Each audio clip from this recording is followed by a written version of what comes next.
دکھلاوا کرنا، ریاکاری کرنا، تسنع کرنا، بناوٹ کرنا، اپنے اعمال کو پیش کرنا، یہ ایک بڑا خوفناک منظر ہے۔ آپ غور فرمائیں کہ جس آدمی کے گھر میں 20 لاکھ روپیہ کیش پڑا ہو وہ کبھی آ کے نہیں بتاتا کہ گھر میں پیسے پڑے ہوئے، کہ بتاتا ہے؟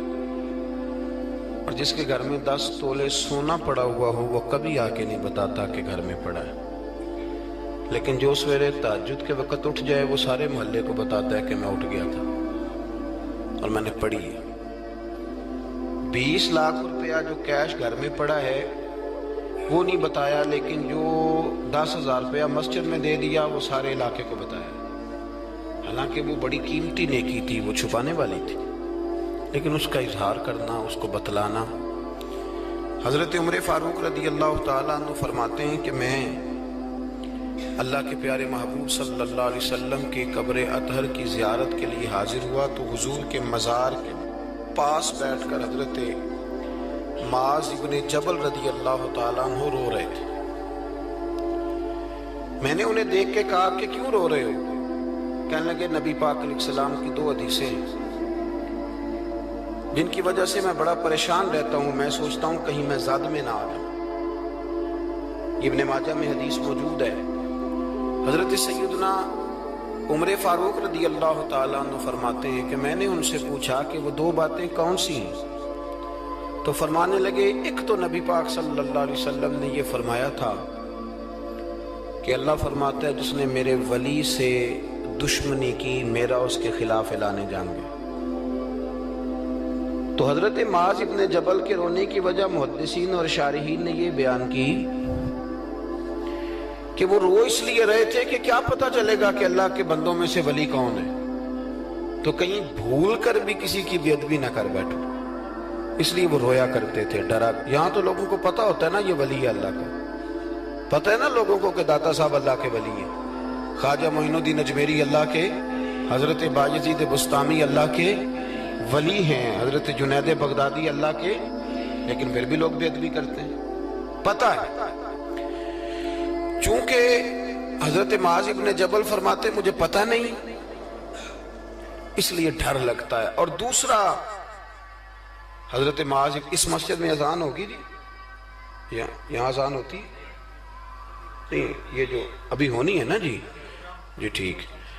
تو حضرت معاذ ابن جبل رضی اللہ تعالیٰ عنہ فرماتے ہیں دوسری یہ بات کہ نبی کریم صلی اللہ تعالیٰ علیہ وآلہ وسلم نے ارشاد فرمایا کہ تھوڑی سی ریاکاری بھی شرک ہے، تھوڑی سی، سیاستہ کی روایت درس کر رہا ہوں، یعنی یہ نہیں ہو سکتا کہ چلیں آپ تھوڑی سی کر لیں اور باقی سارے مخلص ہو جائیں، یہ نہیں فرمایا، بلکہ فرمایا تھوڑی سی ریاکاری بھی شرک ہے، تھوڑا سا بھی دکھلاوا نہ کرو، تھوڑا سا، کیونکہ ذات الہی کے لیے جو کام کر رہے ہو وہ بندوں کو کیوں بتا رہے ہو؟ جو کام اللہ کی رضا کے لیے اس میں بندوں کی شراکت کا کیا معنی ہو؟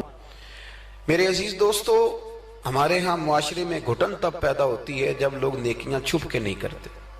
بہت سارے لوگوں کو نماز پڑھ کے بھی سکون نہیں ملتا، ذکر کر کے بھی سکون ہے، اس لیے کہ کہیں نہ کہیں ان کے دل میں یہ بات بیٹھ جاتی ہے کہ میں نفل پڑھنے لگا ہوں، اللہ کرے کسی کی نظر پڑ جائے اور وہ دیکھ کے کہہ دے کہ میں نہ، کیا میری بات، کیا میرا رویہ۔ حضرت جنید بغدادی رحمت اللہ علیہ فرماتے ہیں کہ ایک شخص تھا میرے زمانے میں جس نے نیک بننے کے لیے نماز شروع کی اور بڑی پکی نمازیں پڑھتا تھا، لیکن جدھر سے گزرتا تھا لوگ کہتے تھے وہ دیکھو ریاکار جا رہا ہے، کیونکہ جس مقصد کے لیے کام کرتا تھا وہ عیاں ہو گیا۔ میرے پاس ایک دن آیا، کہنے لگا حضور نیک نامی کے لیے عبادت شروع کی تھی، الٹا بدنام ہو گیا ہوں۔ تو آپ فرماتے میں نے اسے کہا تو لوگوں کی طرف سے امید اتار کیوں نہیں دیتا کہ لوگ تیری تعریف کریں گے؟ تو 1 ہفتہ اس لیے پڑھ کے میرا اللہ دیکھ لے اور اللہ کے رسول دیکھ لے، اس لیے پڑھ لے 1 ہفتہ، پھر اس کے بعد مجھے بتانا۔ وہ شخص کہتا ہے ابھی پورا ہفتہ نہیں ہوا تھا کہ میرے پورے علاقے نے میری عزت کر دی شروع کر دی۔ اخلاص بڑا ضروری ہے۔ آپ یقین کریں اب تو یہ جو ہمارا مذہبی ماحول ہے نا، اس کے اندر بھی آپ کبھی اشتہار پڑھیں تو ایک صدارت ہوتی ہے، ایک سرپرستی ہوتی ہے، ایک نگرانی ہوتی ہے، ایک خصوصی تعاون ہوتا ہے، ایک مہمان خصوصی ہوتا ہے، ایک فلانے صاحب ہوتے ہیں، ایک فلانے صاحب ہوتے ہیں۔ تو کئی دفعہ بندہ سوچ میں پڑ جاتا ہے کہ یار حد ہو گئی ہے، اس گاؤں میں صرف 6 ہی بندے ہیں، یہی صرف قابل بندے تھے جن کے نام لکھ دیے گئے، اور پھر جس کے پاس نوٹوں کی دتھی ہوتی ہے اس کا فرنٹ سیٹ پہ اس کا نام لکھا ہوا ہوتا ہے، وہ آگے ہوتا ہے۔ ایسے تو نہ کریں آپ، اخلاص دیکھیں نا، جو بندہ ویڈیو میں آ گیا اس کا تو سب کو پتہ چل گیا کہ محفل میں آیا ہوا تھا، تو جو ویڈیو میں نہیں آیا اس کا بندوں کو پتہ چلے نہ چلے، رب رسول کو تو پتہ ہے نا کہ آیا ہوا تھا۔ آپ کی اس محفل کا مہمان خصوصی پتہ کون ہے؟ بتا دوں؟ میں نہیں، میں تو سیدھا سٹیج پہ آیا ہوں، سٹیج سے سیدھا گاڑی میں جاؤں گا۔ اس محفل کا مہمان خصوصی وہ ہے جس نے یہاں جھاڑو دیا مسجد، جس نے صفیں بچھائی ہیں، جس نے جو پیچھے بیٹھا ہے، جس نے بیچارے نے یہاں سارا دن محنت، جس نے اشتہار لگایا، وہ مہمان خصوصی جس نے محنت کی۔ باقی تو آئے لوگ صدارت کر کے گزر گئے۔ اخلاص والا عمل زندہ رہتا ہے، اور اگر آپ ناراض نہ ہوں تو میں تو ریاکاری کا سادہ ترجمہ کیا کرتا ہوں، اگر آپ کہیں تو کر دوں، تسی بولے نہیں، 2-4 تے بندے بولے رہن دینے ہیں، کوئی اور گل کر لے، کر دوں ریاکاری کا سادہ ترجمہ۔ میں ریاکار کو نہ اداکار کہتا ہوں، میں کہتا ہوں جو ریاکار ہوتا ہے یہ بنیادی طور پہ تو اداکاری لمبی چلتی کوئی نہیں، بندہ تھک جاتا ہے، اداکاری لمبی نہیں چلتی، لمبا کام اخلاص والا چلتا، وہ تھوڑا ہو وہ اخلاص والا چلتا ہے۔ خلوص کا معاملہ کریں بھئی، کچھ کام تو ایسے کریں جو فقط اللہ اور اس کے رسول کی رضا کے لیے ہیں، اور ان کو چھپائیں کہ کوئی بندہ دیکھ نہ لے، چھپا کے رکھیں، مخلص فی الدین، اللہ کی رضا کے لیے۔ حضرت سیدنا عثمان غنی رضی اللہ تعالیٰ عنہ نے نا سیدہ عائشہ صدیقہ رضی اللہ تعالیٰ عنہ کو نے ایک ملازمہ دی تھی، خادمہ کا، ماں جی یہ آپ کے کام کاج کر دے گی سارے، یہ آپ کو بہت ساری جو چیزوں کی ضرورت ہوگی فراہم کریں گی، کپڑے دھویا کریں گی، جھاڑو دیں گی، روٹی پکا کے، ایک خادمہ دی، کنیز دی۔ وہ کنیز کہتی ہے کہ میں تو گئی تھی حضرت عائشہ کی خدمت کرنے، اور وہاں منظر یہ تھا کہ جناب عائشہ میرے بھی سارے کام کر دیتی تھی، وہ روٹیاں پکانے کھڑی ہوتی تو 2 روٹیاں مجھے بھی پکا دیتی، وہ کپڑے دھونے کے لیے کھڑے ہوتی تو کہتی لا تیرا دوپٹہ میں بھی دھو دیتی ہوں، وہ میرے سارے ہی کام کر دیتی ہیں۔ لیکن جب کوئی دروازے پہ بھیک مانگنے آتا نا تو جناب عائشہ صدیقہ مجھے پیسے دے کے کہتی جاؤ اسے دے آ، تو میں عرض کرتی کہ اماں جی سارے کام آپ میرے بھی کر دیتی ہیں، اور جب باہر کچھ دینے کی باری آتی ہے تو آپ مجھے بھیجتی ہیں، تو اس میں کیا حکمت ہے؟ جناب عائشہ صدیقہ رضی اللہ تعالیٰ عنہ کی سوچ دیکھیں، پھر لوٹیں میرے دوست، دیکھیں ہماری اماں ہماری تربیت کیسے کرتی، دیکھیں ان کا انداز فکر کیا ہے سوچنے کا۔